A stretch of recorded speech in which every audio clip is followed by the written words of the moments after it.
बोलो गौरी पुत्र भगवान गणेश की जय। मेरे प्यारे भक्तों, आज की जो कथा होने वाली है वह बहुत ही ज्ञानवर्धक होने वाली है। इस कथा को पूरा सुनना, इस कथा को आधा अधूरा छोड़कर बिल्कुल भी ना जाएं।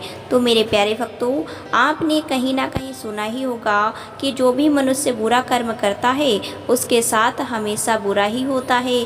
चाहे वह मनुष्य कितना बड़ा धनवान हो, कितना ही भाग्यशाली हो, परंतु उसके कर्मों का फल उसे अवश्य ही मिलता है।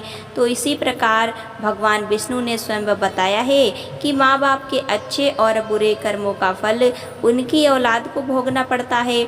जैसे माता पिता के द्वारा किया गया अच्छा आचरण उसकी औलाद को प्रभावित करता है, उसी प्रकार यह बात कहाँ तक सही है कि माता पिता के कर्मों का फल भी उनकी औलाद को भोगना पड़ता है। तो मेरे प्यारे भक्तों, मनुष्य को खुद के अच्छे और बुरे कर्मों का फल तो उन्हें भोगना ही पड़ता है, और उसी प्रकार औलाद के माता पिता के बुरे और अच्छे कर्मों का फल उनकी औलाद को भी भोगना पड़ता है। तो मेरे प्यारे भक्तों, चलो मैं आज इस कथा को सुनाती हूँ, परंतु मैं इस कथा को सुनाने से पहले इस वीडियो को देखने वाले सभी दर्शकों को भगवान श्री राम से प्रार्थना करते हैं कि अगर आप सभी भगवान श्री राम के सच्चे आचरण को दिल से मानते हैं तो अपने मन में निहित पूरी श्रद्धा से इस वीडियो को कमेंट बॉक्स में जय श्री राम जरूर लिखें। तो मेरे प्यारे भक्तों, चलिए कथा का श्रवण करते हैं। एक समय की बात है, भगवान विष्णु माता लक्ष्मी जी के साथ क्षीर सागर में शेष नाग की शैया पर विश्राम कर रहे थे।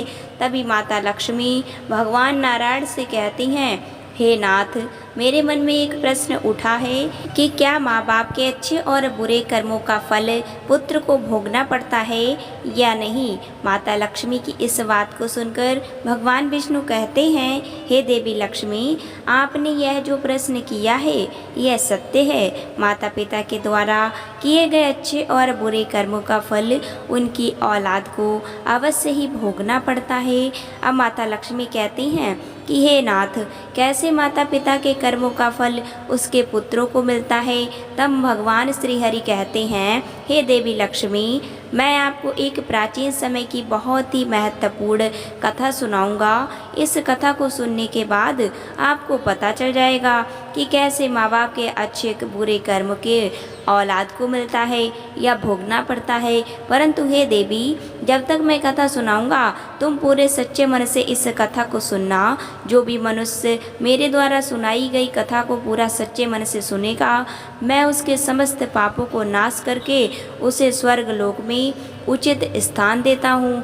जो भी मनुष्य इस कथा का प्रचार करता है उसे वैकुंठ लोक में स्थान मिलता है।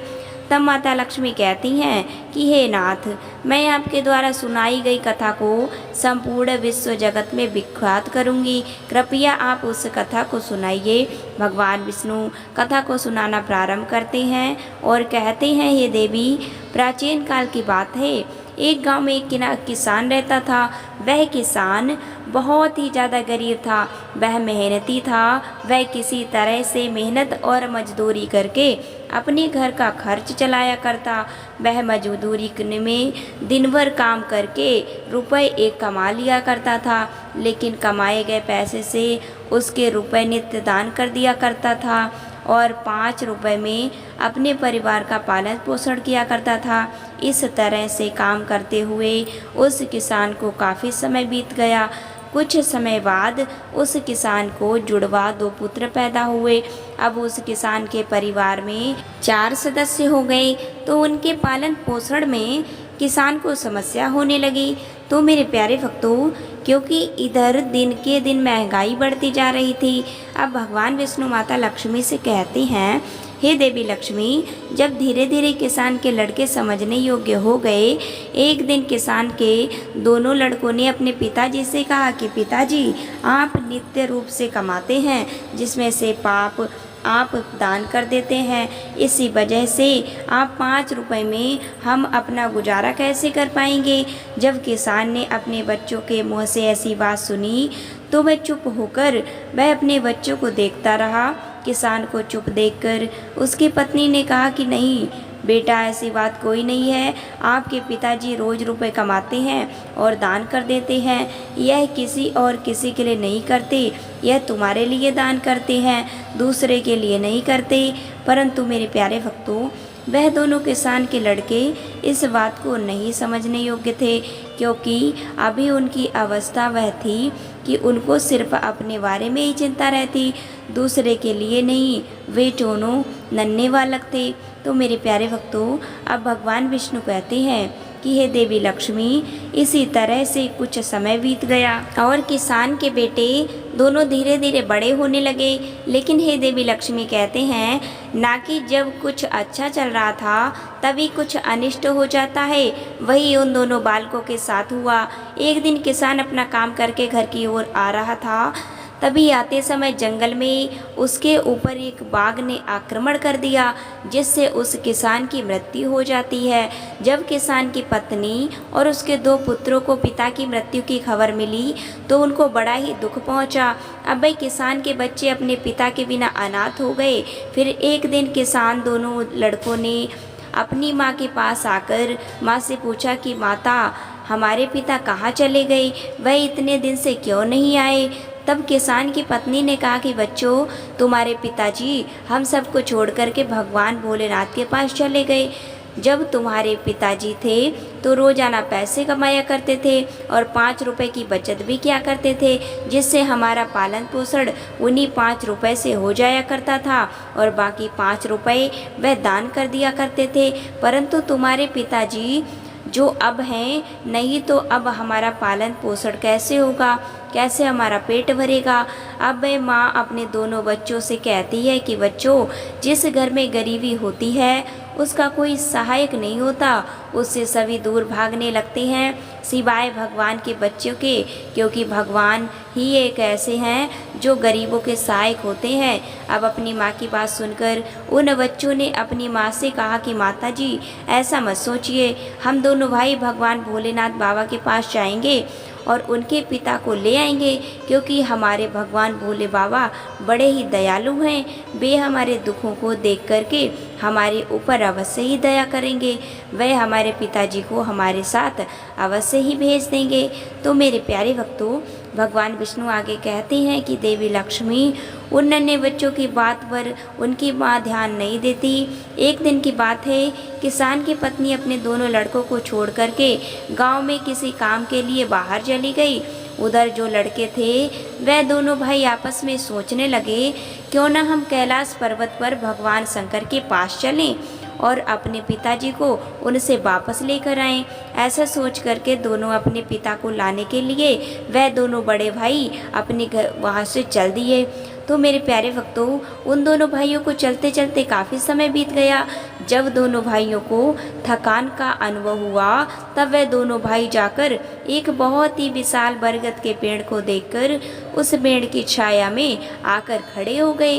अब दोनों भाइयों ने सोचा कि बरगद के इस पेड़ की छाया में थोड़ा सा विश्राम कर लेते हैं। अब वे दोनों भाई उसी बरगद के पेड़ के नीचे आश्रम में बैठकर विश्राम करने लगे। तभी उस बरगद के पेड़ ने इंसान की वाणी में कहा कि हे पुत्रों, तुम लोग कौन हो और कहाँ जा रहे हो। मेरी छाया में आज तक तुम्हारे जैसे कोई कोमल बालक नहीं बैठे।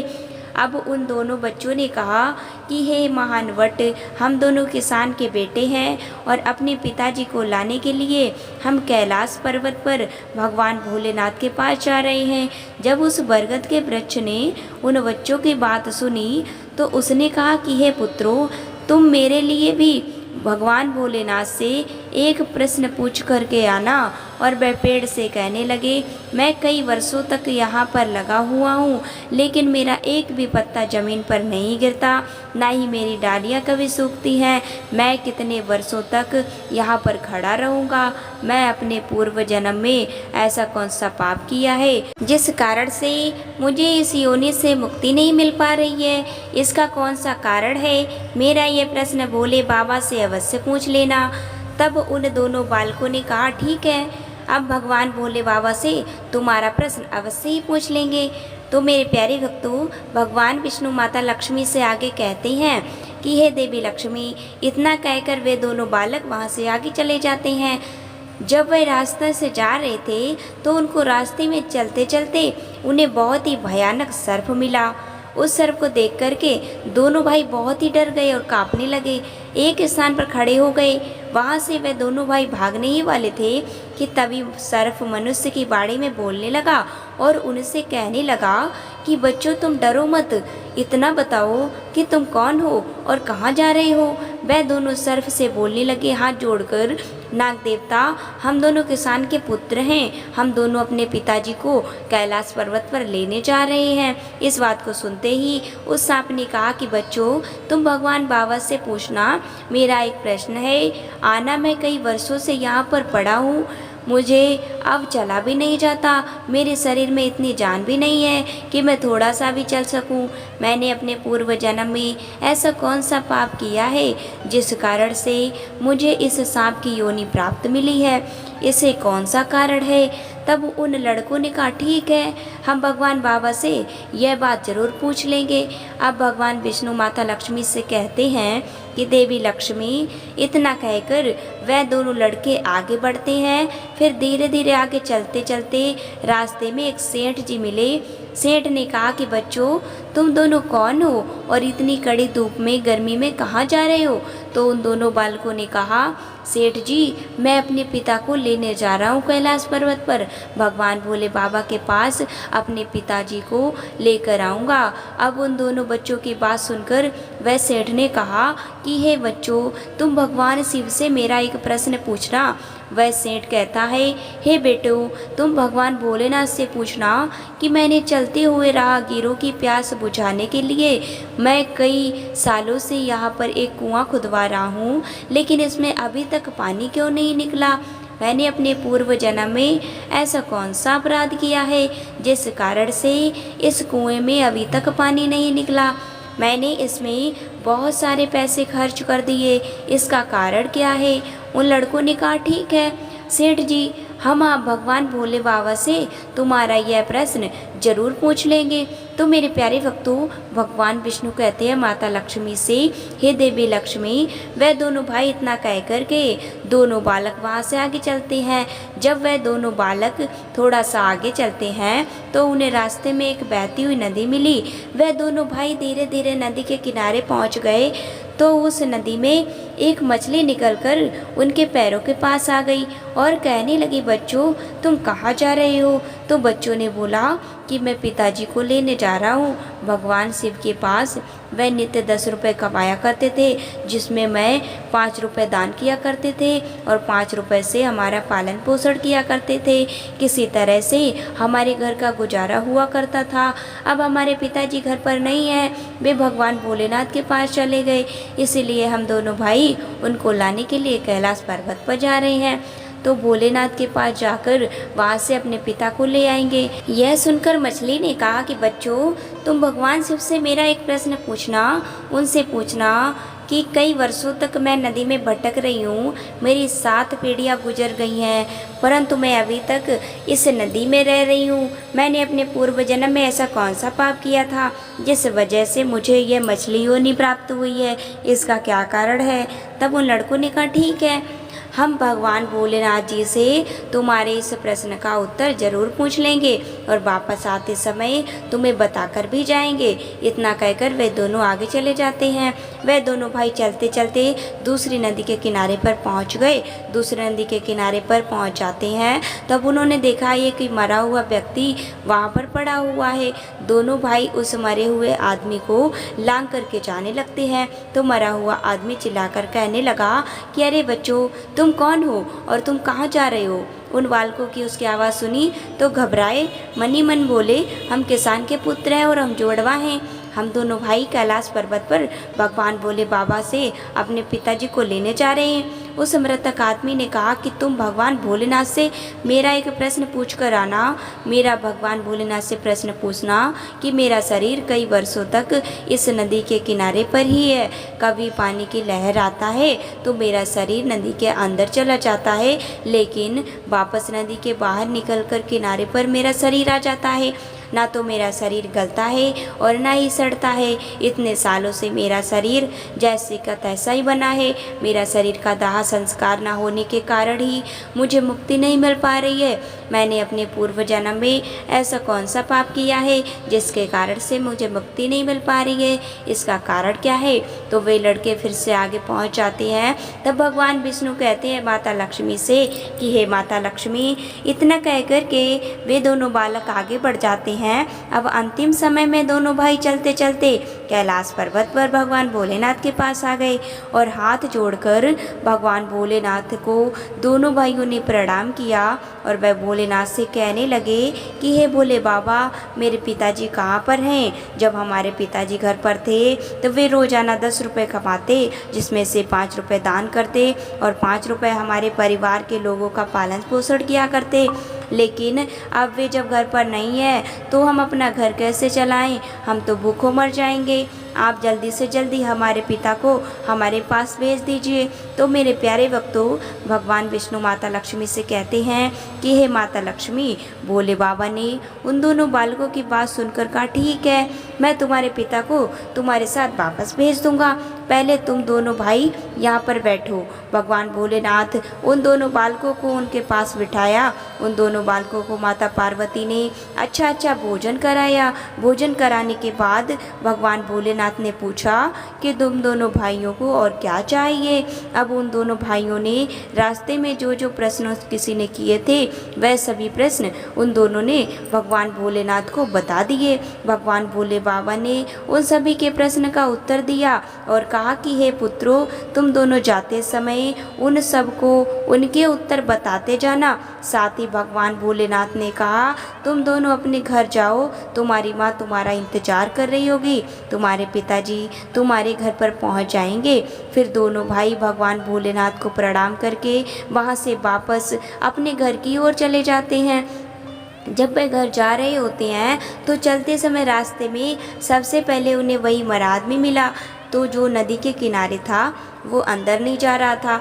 वह उन दोनों बालकों को देखकर मरा हुआ आदमी कहने लगा, बच्चों, तुमने भगवान भोले बाबा से मेरा प्रश्न पूछा कि नहीं। तब भगवान भोलेनाथ बाबा ने कहा, क्या हमने भगवान भोलेनाथ से तुम्हारा प्रश्न पूछा। भगवान भोलेनाथ ने कहा, तुम पहले बहुत ही बड़े विद्वान थे, परंतु आपने किसी को भी अपना ज्ञान नहीं बांटा। आप मर गए तो वह ज्ञान तुम्हारे अंदर ही अंदर खोल रहा है। जब तक तुम अपना ज्ञान नहीं बांटोगे तब तक तुम्हारी आत्मा को शांति नहीं मिलेगी। तो मेरे प्यारे भक्तों, भगवान विष्णु माता लक्ष्मी से कहते हैं कि हे देवी लक्ष्मी, उस मृतक आदमी ने कहा कि बच्चों, अब ऐसी हालत में मैं ज्ञान लेने के लिए कौन आएगा, मेरा ज्ञान ले लो। उस मृतक आदमी ने दोनों भाइयों को जितना भी उसके पास ज्ञान था वह सारा ज्ञान उन बच्चों को दे दिया। ज्ञान देने से तुरंत ही उसकी आत्मा को मोक्ष की प्राप्ति हो गई। फिर दोनों भाई वहाँ से आगे चल दिए। जब वे आगे गए तो वो बड़ी मछली मिली। उस मछली ने कहा कि बच्चों, क्या तुमने भगवान भोले बाबा से मेरा प्रश्न पूछा कि नहीं पूछा। उन दोनों बालकों ने कहा पूछा है, मैं तुम्हारा प्रश्न पूछ लिया है। उन्होंने कहा कि तुम्हारे अंदर अमृत है, जब तक तुम इस अमृत को किसी को नहीं दोगी, जब तक ऐसे ही व्याकुल रहोगी। फिर मछली ने कहा, बच्चों, अब मैं कौन पिलेगा, एक काम करो, तुम ही मेरा अमृत ले लो।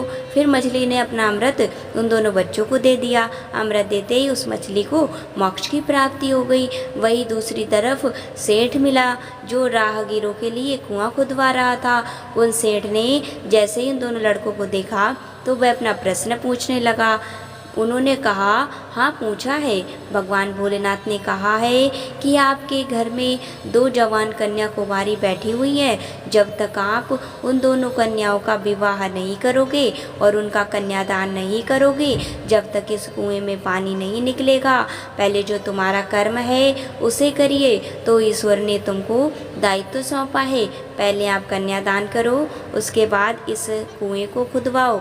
अब वह सेठ कहने लगा कि मैं अपनी कन्याओं के लिए लड़के कहाँ से ढूंढने के लिए जाऊँ। तुम दोनों मुझे बहुत ही सीधे स्वभाव के दिख रहे हो और सुंदर भी हो। देखो, मेरी कन्या भी सुंदर हैं, तुम दोनों जुड़वा जवान भी हो और विवाह के योग्य भी हो। हे पुत्रों, तुम दोनों ही मेरी लड़कियों से विवाह कर लो। अब भगवान विष्णु माता लक्ष्मी से कहती हैं, देवी लक्ष्मी, उस सेठ ने अपनी दोनों लड़कियों का विवाह उन दोनों लड़कों के साथ कर दिया। अब सेठ ने वहाँ से अपनी दोनों बेटियों को बहुत सारा धन देकर विदा कर दिया। दोनों भाई आगे चलते हैं। चलते चलते रास्ते में उनको वही सांप मिला। उस सर्प ने कहा, बच्चों, क्या तुमने मेरा प्रश्न भोले बाबा से पूछा है? तब उन्होंने कहा, हाँ, मैंने आपका प्रश्न पूछा है। भगवान भोलेनाथ ने कहा कि तुम्हारे पास जो नागमणि है, तुम उस नागमणि को धरती पर नहीं उगलते हो और ना ही कभी किसी को दान करते हो। जब तक तुम इस मणि का दान नहीं करोगे, जब तक तुम्हारा शरीर ऐसा ही बना रहेगा। फिर उस सांप ने कहा कि बच्चों, मैं यह नागमणि अब मैं किसको दूं? इस नागमणि को तुम ही ले लो। फिर उस सांप ने अपनी नागमणि को उन बच्चे को दे दिया। मित्रों, नागमणि को देते ही उस सर्प की आत्मा को मोक्ष की प्राप्ति हो गई। इस तरह से वे दोनों भाई अपने साथ अपनी अपनी पत्नी को लेकर आगे चल दिए। जब वह आगे गए तो रास्ते में उन्हें वही बरगद विशाल वृक्ष मिला जिसकी साया में उन्होंने विश्राम किया था। उस वृक्ष में उससे पूछा, बच्चों, क्या तुमने भोले बाबा से मेरा प्रश्न किया? तब उन्होंने कहा, पूछा था। भगवान भोलेनाथ ने कहा, पूर्व जन्म में तुम्हारा काल गुरुकुल में बच्चों को शिक्षा देना था। तुम्हारा पद एक गुरु का था, परंतु तुमने बदले में छोटे छोटे बच्चों से अपना काम करवाया करते थे, हाथ पैर दबाया करते थे। इसी कारण से तुम्हारे अंदर जो ज्ञान भरा हुआ था उसे किसी को ना देने से इसके बाद तुम्हें फिर मोक्ष प्राप्ति हो जाएगी। तो मेरे प्यारे भक्तों, तब भगवान विष्णु माता लक्ष्मी से कहती हैं, देवी लक्ष्मी, उन दोनों लड़कों की बात सुनकर के उस पेड़ ने उन दोनों लड़कों को अपना ज्ञान दे दिया और उस पर्वत को मोक्ष की प्राप्ति हो गई। वह उस पेड़ की योनि से मुक्त हो गया। अब दोनों भाई अपनी पत्नियों के साथ जब अपने घर आए, वे दोनों अपने घर पहुँचे। किसान की पत्नी ने उनको देखा तो वह बहुत ही खुश हुई और कहने लगी कि पुत्रों, तुम दोनों कहाँ चले गए थे? यह दोनों जो तुम्हारे साथ बालिकाएं हैं, यह कौन है? अब उन दोनों भाइयों ने जो भी उनके साथ घटनाएं घटित हुई वह सब कुछ अपनी माँ को बता दी। तो मेरे प्यारे भक्तों, अब भगवान विष्णु माता लक्ष्मी से कहती हैं, देवी लक्ष्मी, उन दोनों बच्चों को ज्ञान हो चुका था कि हमारे पिताजी वापस नहीं आ सकते। अब उनकी मुक्ति हो चुकी है। उनके पिताजी ने जो दान धर्म किया था उनका फल उन दोनों भाइयों को भगवान भोले बाबा ने दे दिया। तो मेरे प्यारे भक्तों, भगवान विष्णु की बात सुनकर के माता लक्ष्मी कहती है, नाथ, आज आपने मुझे इस कथा के माध्यम से जो महत्वपूर्ण ज्ञान है वह अत्यंत दुर्लभ और लाभकारी है। आपका मुझे ऐसा ज्ञान देने के लिए सत सत नमन। तो मेरे प्यारे भक्तों, वीडियो अच्छी लगे तो वीडियो को लाइक करके चैनल को सब्सक्राइब जरूर कर लेना।